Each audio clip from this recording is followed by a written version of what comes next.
Conseil municipal de Saint-Antoine-de-Tilly se retrouve encore une fois aux prises avec un climat malsain.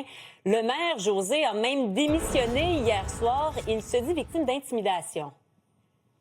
Oui, tout ça en lien avec une augmentation de taxes d'un peu plus de 17 qui a été annoncée au cours des dernières semaines par le Conseil de ville. Donc, une hausse de taxes qui ne passe pas pour plusieurs citoyens de la municipalité. D'ailleurs, il y a une pétition qui a circulé à travers les 1500 habitants et qui a récolté 300 appuis. Le maire Christian Laroche, donc, et son équipe qui avait l'intention hier, lors du Conseil municipal, d'expliquer justement leur budget, de prendre en considération également les commentaires de la population. Cependant, le conseil municipal a été annulé.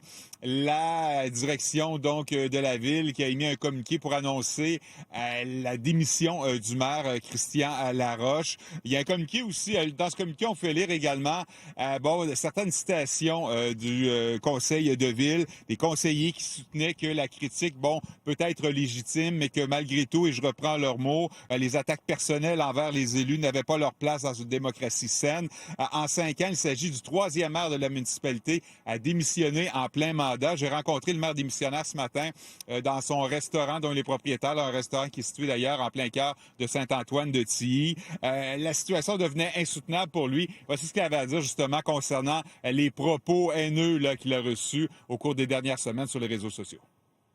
Mais quand ça vient de nous attaquer personnellement, des commentaires disgracieux qui considèrent aussi mon entreprise, c'est là que j'ai remis ça en question. Puis depuis le début de en poste, j'ai toujours dit que si ça venait rejoindre ma famille et mon entreprise, je ne veux pas remettre ma santé mentale en jeu non plus. À un moment donné, il faut se mettre des limites. J'allais reconsidérer mon choix et c'est ce qui est arrivé aujourd'hui. Et maintenant, les citoyens, José, comment ils réagissent? Écoutez, ceux que nous avons rencontrés, évidemment, trouvent la hausse de taxes salée. Cependant, ils n'endossent pas certains commentaires sur les réseaux sociaux. Voici ce qu'il avait à nous dire. Je ne sais pas. Qu'est-ce qui se passe depuis tant d'années que c'est difficile? Ceux qui se présentent là, ils vont de bonne foi, puis on ne sait pas ce qui se passe, qui fait que son cousin, il était maire avant celui-là, là. C'est quelqu'un qu'on connaît comme faux, qui avait les meilleures intentions du monde, puis il en a quasiment fait une dépression, lui, après. Il est obligé de quitter son poste. Après ça va être quoi? Ça va être la tutelle du gouvernement pendant un certain temps.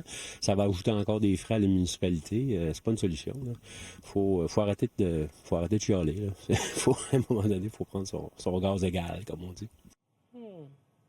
Donc, en plus du maire, il faut dire qu'il y a un autre conseiller qui a, lui aussi, démissionné hier. Cependant, ce n'est pas en raison des propos en question sur les réseaux sociaux. Ça fait en sorte qu'il y a toujours 5 élus au conseil municipal de Saint-Antoine. Donc, il peut toujours opérer dans ces conditions. Donc, il n'est pas question de mise sous tutelle pour l'instant, comme ça a été le cas il y a de cela un peu plus d'un an, après la démission de l'autre maire, justement, qui avait pris la même décision en plein mandat.